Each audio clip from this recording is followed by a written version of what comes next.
Yes, Mr. Vance? Miss Williams, is Miss Deering there? No, I'm sorry, Mr. Vance. She's not. Is there anything I can do for you? Yes, please come in my private office, Miss Williams. Yes, sir.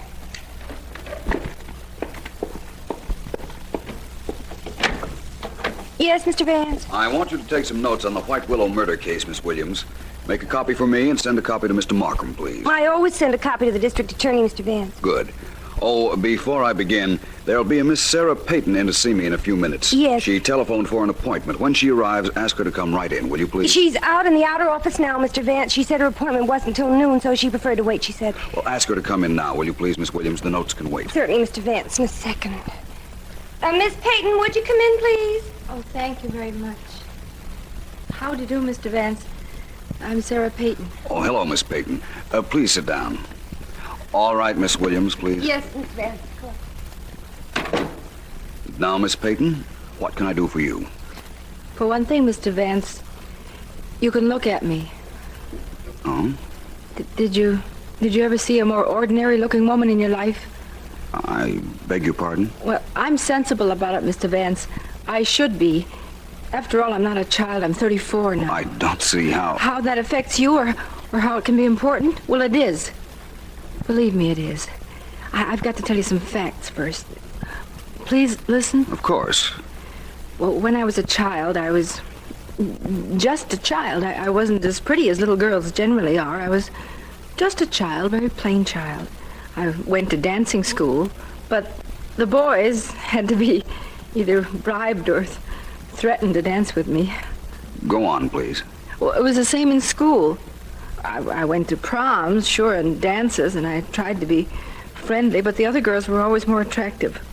Boys always wanted to be with them. They never wanted to be with me. I went through my life like that, Mr. Vance.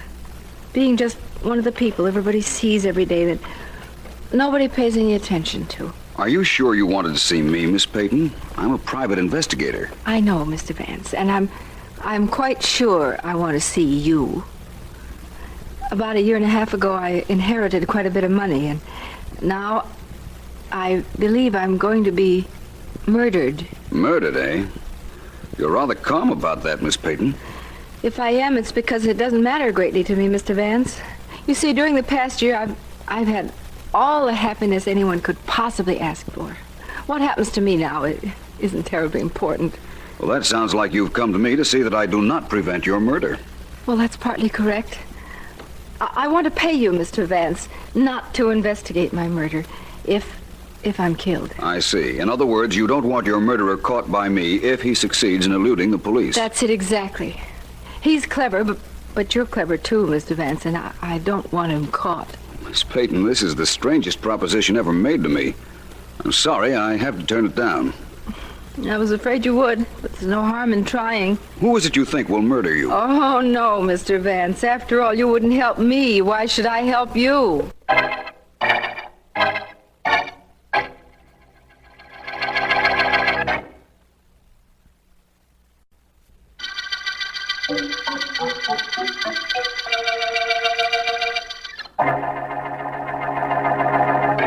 Samuel, sit still just a minute. I want to see if this sweater I'm making will fit you. Seems to be the right width across the shoulders. Must you do that now, Matilda? Well, I do if I ever expect to finish the sweater. I think maybe I ought to give it an extra inch or so. It might shrink. Give it 2 extra inches, but leave me alone. Well, I'm sorry, Samuel. I didn't mean to annoy you.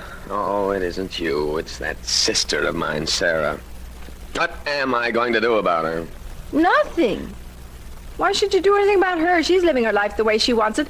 She's old enough to know what she's doing. I can't sit by and let her throw herself away on that gigolo. How a girl can let herself be talked into... Oh, I can't understand it. I just can't understand it. That's because you're a man. I'm man enough to do something about that situation, I'll tell you that. I bet she's even left him all of her money. Wouldn't surprise me any if she changed her will and left everything to him. Oh, not everything, Samuel. You know she'll leave you something. I know. I don't know anything. She inherited a lot of money. She'll leave him the money. You wait and see. Seems to me that something ought to be done about him, Samuel, don't you think? No, I don't. I think something ought to be done about my sister.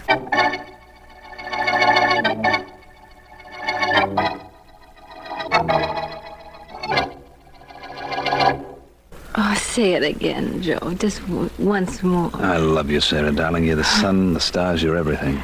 Oh, you're lying, but it sounds so good. Sounds so wonderful. You didn't mind my buying you that easy chair. I was hoping you'd like it. Mind? I never mind anything you do, Sarah, darling. You know something? I've never been so happy in my life as I've been this last year. You just made it perfect for me. I don't care what happens after this. I'm glad. You got a right to be. I guess I should be too sensible to believe that a man like you would fall in love with me. But I don't want to be sensible. Can you understand that? I understand only you, darling. Yes, I believe you do. Well, Sarah... Let me finish. I've been sensible all my life, and all my life has been dull, miserable. The one time I forgot to be sensible, I remembered to be happy. That's when you came into my life, Joe. You've been wonderful for me. Sarah, darling, I'm delighted. What else can I say? Nothing. There's nothing I want you to say. I have to run now. Please love me a little while longer. Forever, darling. I'll see you to the door. Tonight? Dinner in the theater. 7 o'clock, Joe, at my apartment. Of course. Goodbye, darling. Goodbye. Oh, brother. Are you kidding? Very pretty scene, Joe. You're going to be quite an actor. Oh, shut up. Please, Joe, love me a little while longer. Oh, nuts. That's supposed to be a smart dame. I'm glad I'm stupid. Will you shut up, Diane? It's tough enough making love to that gal without being reminded of it when she's not around. I don't know if you mind it as much as you say. What? I said I don't know if you mind it as much as you say. Look, you know I've got to make love to her. You know what kind of money we're playing for? Oh, you do it too good, Joe. You do it like you meant it. Maybe you want all that dough and you want her, too. And what happens to me if that happens? It's not gonna happen. It better not. I don't have to remind you that we're a team, you and I. Do I, Joe? Look, will you shut up? Yeah, when I'm finished. Joe, you and I are a $100 dance team. We never were anything else. We'll never be anything more. It was me that spotted this gal. Me that planned it. Sure it was you, so why gripe? Because it looks like you're doing some planning of your own. Well, don't do it, Joe. Your mind ain't used to working. It could be unhealthy if you start using it this late in life. Remember what I say, Joe. It could be very unhealthy.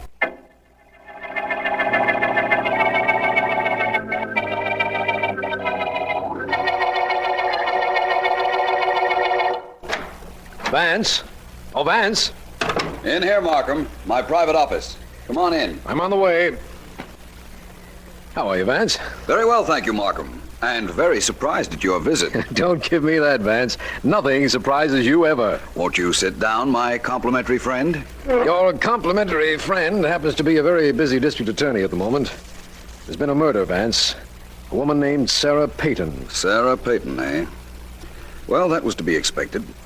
You mean you knew she was going to be murdered? No, but she did. She was in to see me to pay me not to look for her murderer. What? I won't explain it now, Markham, but that's what happened. Tell me the details. All right, I'll give them to you as far as we know them. She was found dead in her one-room apartment, shot to death. Mm-hmm. Her body was in one corner, and a man's top hat was on the studio bed in another corner of the room. Really? Yes, Sergeant Heath is checking it now.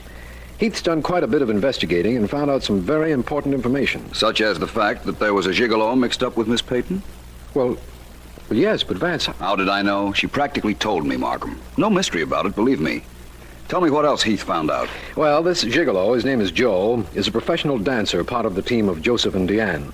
Small time, as I understand it. Miss Peyton's brother gave us that information. Her brother? Who's he? Oh, very legitimate, Vance. Woolen business, quite substantial, married, has been for 15 years. He told us about this Joe. Yes, so you said. And there was a top hat on the bed in the murdered woman's apartment, eh, Markham? Yes, we reasoned that the murderer was somebody Miss Peyton knew. He came in, they quarreled, and he shot her.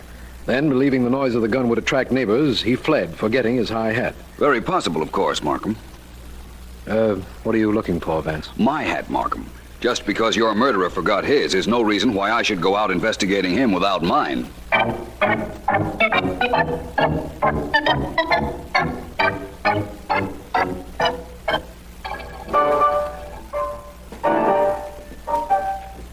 Give me a little help on these lifts, Diane. Jump when I lift you. Jump. That's all I gotta do is jump. Joe, I'm so jumpy now I don't know what I'm doing. Let's stop rehearsing. I can't keep my mind on what I'm doing. Okay, that suits me. Mike, that's all for now. Okay. What's the use of rehearsing this dance act anyhow? A couple of weeks we'll have all the dough we need now that your girlfriend got knocked off. Maybe you got something there. How did you know about her getting killed? I forgot to ask you. I read it in the papers. It wasn't in the papers. How did you know about it? I heard it on the radio. It wasn't on the radio. Look, you want to stop this clowning and talk like you and me are supposed to talk? We're partners, remember? Sure, I remember. Only there's some things you... How do you do? I'm Philo Vance. May I come in? Who's stopping you? Thank you. You're Joseph and Diane, I imagine. I wanted to talk to both of you about the death of Miss Sarah Peyton. What about it, Vance? You knew she was murdered. Sure he knew it. He told me about it. I told you. You knew it. You said you read it in the papers. Don't give me that. Excuse me, but it doesn't really matter what either of you said.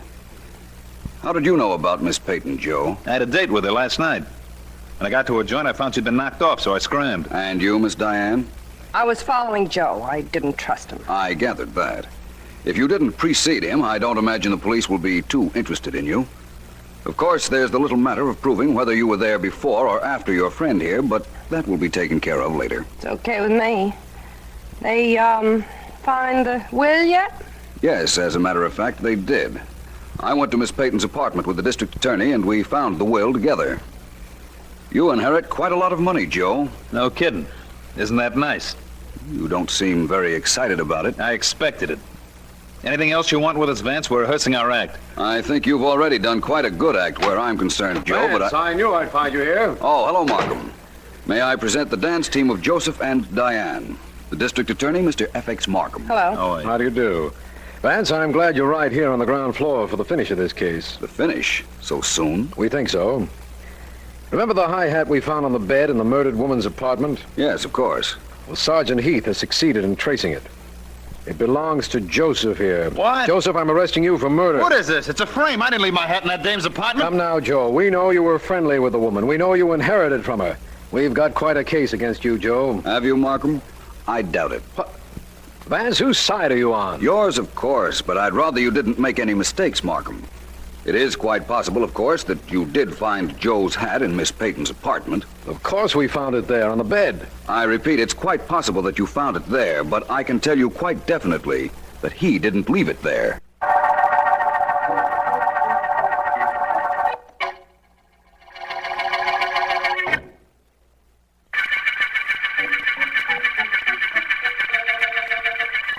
This is District Attorney Markham. The High Hat murder case got its name from a hat that led us to Joe, a dancer. The topper was found on the bed in the apartment of murdered Sarah Peyton, a woman who had tried to pay Philo Vance at one time not to investigate her murder. Vance has asked me to release Joe and his partner Diane, but will not clarify his remark that Joe did not leave his hat in Miss Peyton's apartment. We are watching Joe's rooms, and one of my men just phoned and said that Samuel Peyton, the murdered woman's brother, has just gone in to visit the dancer. He should be there. Stand up, you dirty rat. Lay off. Stand up and take what's coming to you. Relax, will you, Peyton? The cops let me off. They know I had nothing to do with killing your sister. I know better. Maybe they can't prove anything on you, but I'm not going to try. I'm going to beat it out of you. You'll admit it when I'm through with you. Don't be silly, Peyton. You're out of your class. You think so? Well, what do you think now? I told you not to fool around, Peyton. Somebody's liable to get hurt. Sure, you. Maybe that first smack didn't do the trick, but I'll beat the living daylight. Cut it out. Quit it, you dope. Dope, huh? We'll see. Okay, I hate to do this, but...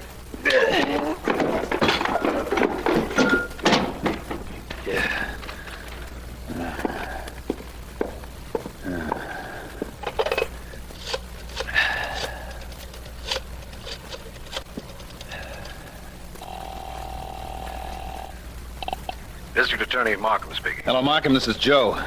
The dancer, you know. Yes, I know. What is it? That dead dame's brother, Sam Payton, just came up to visit me. I know that, too. We've got men watching your apartment. You have? Then you better have one of them come up and cart this bird away. I had to knock some sense into his head. But that ain't all. No? What is all? As he fell on the floor, something dropped out of his back pocket, Markham. A gun, pal. What? Maybe you'd better get somebody up here right away, huh?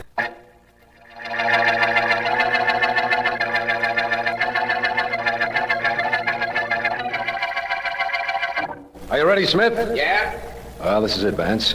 We're going to shoot a bullet out of the gun we took from Samuel Payton into that cotton bale. And if it matches the bullet we found in his sister, we'll know plenty. Yes, I suppose you will.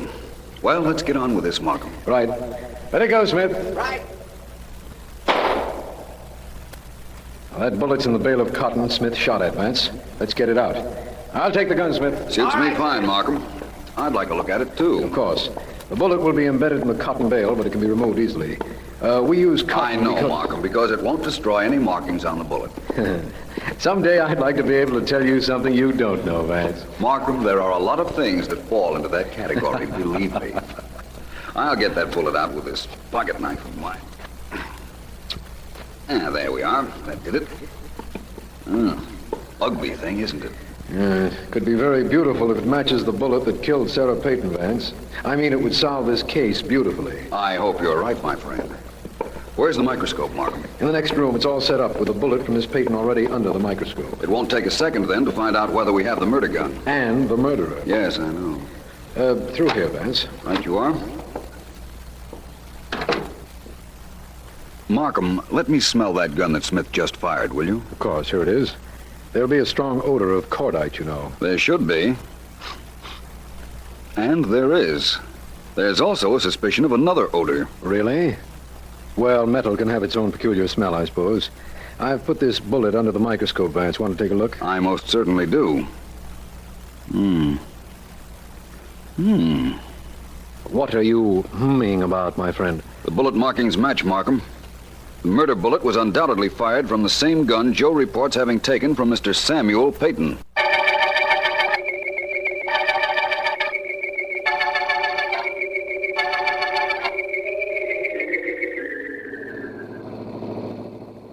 Vance, when you have that look of concentration on your face, you're thinking, so perhaps I'd better not interrupt. But I would like to know what it is you're thinking about. To be honest, it's about this visit we're making to Mr. Samuel Payton and his wife. I could have sent Heath to arrest Payton. After all, the murder gun did drop out of his pocket after Joe had clipped him. That's Joe's story, Markham. Did you ever think that that might be an excellent way of getting rid of the murder gun? Joe may have had the gun all the time and merely told you it had fallen out of Payton's pocket.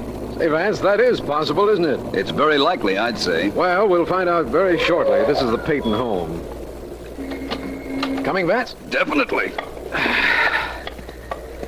If Joe planted the murder gun so that it would seem Payton had it, Vance, how does that tie up with your theory that he didn't leave his top hat on the murdered woman's bed? It doesn't.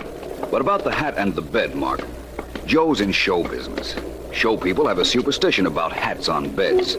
They'd no more think of leaving their hat on a bed than they'd think of jumping out of a window. Oh, I see. Of course, it is possible that Joe knew we'd think the hat was a plant if it were found on a bed, so he put it there purposely to clear himself. But, that's unlikely. Vance, nothing is unlikely. Yes? Mr. Payton, this is Philo Vance, and I'm District Attorney Markham. Oh, yes, I've been expecting you. Come in.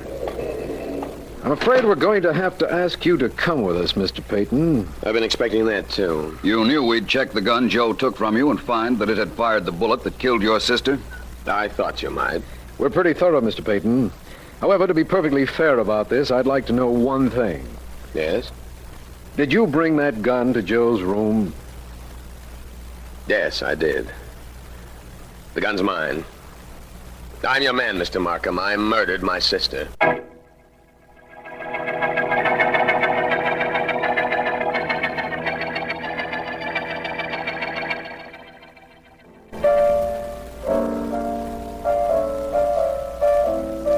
Keep playing, Mike. We're paying you by the hour. Joe'll show up sometime or other. You know, it's a funny thing. It's about time you showed up, you big clown. How long?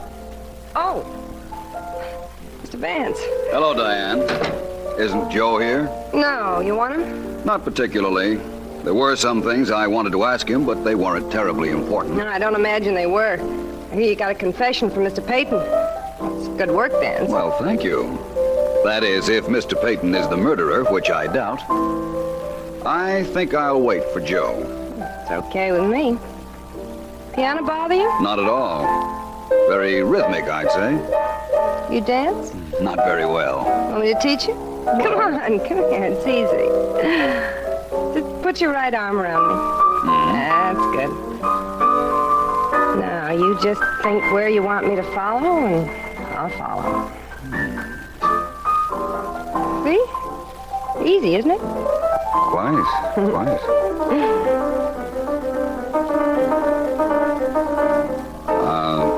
What perfume is that you're wearing, Diane? It's called finesse. Like it? Very much. Always use it? All the time. Why? Why? Because if that's true, it practically absolves you from the murder of Sarah Peyton.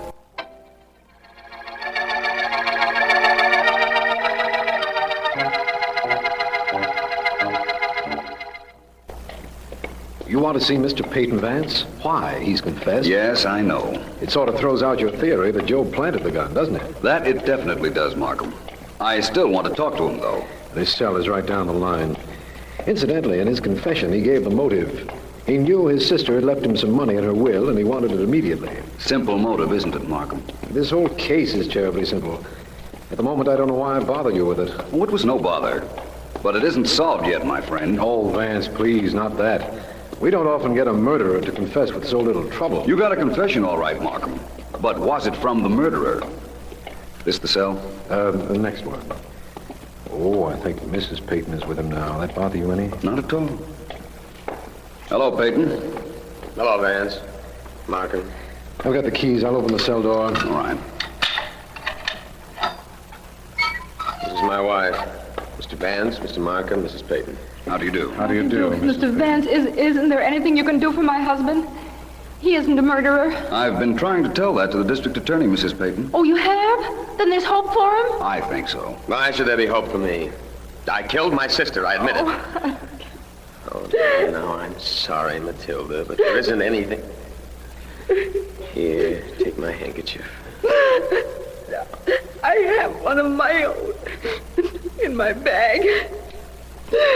Delicate perfume your wife uses, Mr. Peyton. What's the difference whether it's delicate or not? What do you two want here? Has she always used it, Mr. Peyton? Yes, always. She has it made out she likes it. Now leave her alone. I'm sorry, but we can't. You see, I'm very certain that despite your confession, it was your wife who killed your sister.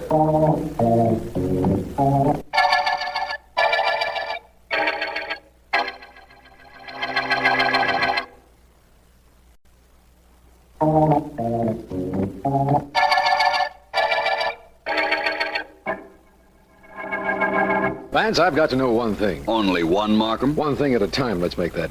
Now, you told me that Sarah Peyton came to you and asked you not to look for a murderer in the event that she was killed. Why would she do that? Because she suspected that Joe would kill her eventually, Markham. And she didn't want him caught. I don't understand that. In order to understand that, you'd have to understand the woman. She was a plain woman. She wasn't ugly, just nondescript. Everything about her was plain. The way she looked, the way she dressed, her hair, everything. That idea about you not catching her murderer was decidedly not plain, Vance. No, it was. You see, Markham, even Miss Peyton's mind was just run-of-the-mill. She wasn't clever and she wasn't stupid. All her life, she'd either been ignored or disregarded by men. Please go on. Then she inherited a lot of money. Even that meant nothing to her. She didn't know what to do with it. Her wants were simple. Money wasn't important. You may not believe it, Markham, but it's hard to cultivate expensive habits when you're not used to them. I believe it, all right, but I also believe we're getting away from why she didn't want her murderer caught. Well, she believed that her gigolo, our friend Joe, would kill her eventually. He came on the scene soon after she inherited all that money, and he gave her what she told me was the only happiness she'd ever had in her life. She was content to pay for that happiness with her life. It was all right with her if he killed her? Yes, and she didn't want him caught after he killed her. She was quite willing that he get away with her murder. He could have killed her for the money she left him, of course, but why didn't she just give him the money? That would have saved her life. It wouldn't have been very much of a life, Markham. If she'd given him the money, she'd never have seen him again, and she knew it. That makes sense now. Women are funny creatures, Vance. There's an epic remark, my friend, that must have been made centuries ago. Man's a funny creature, too. Take Samuel Peyton. He was willing to go to the chair for a murder his wife committed. How did he know she had killed his sister? The gun. She used his gun. But she carried it to Sarah Payton's apartment in her handbag, and anything a woman carries in her handbag gets the perfume of the bag on it. Yes, I've noticed that. When you found that Mrs. Payton's perfume matched the odor of the gun, you knew you'd found your killer. That's right. Despite her husband's confession, he tried to shield her, knowing she'd killed his sister for the money that was left him. She tried to cover the murder by getting Joe's high hat and leaving it at the scene of the crime, but we saw through that. Quite an emotional sequence, wasn't it, Markham? Quite. But like all things when you work on them, Vance, it reached a very satisfactory end. Yes, Markham, I think you can safely say that this is the end of the high hat murder case.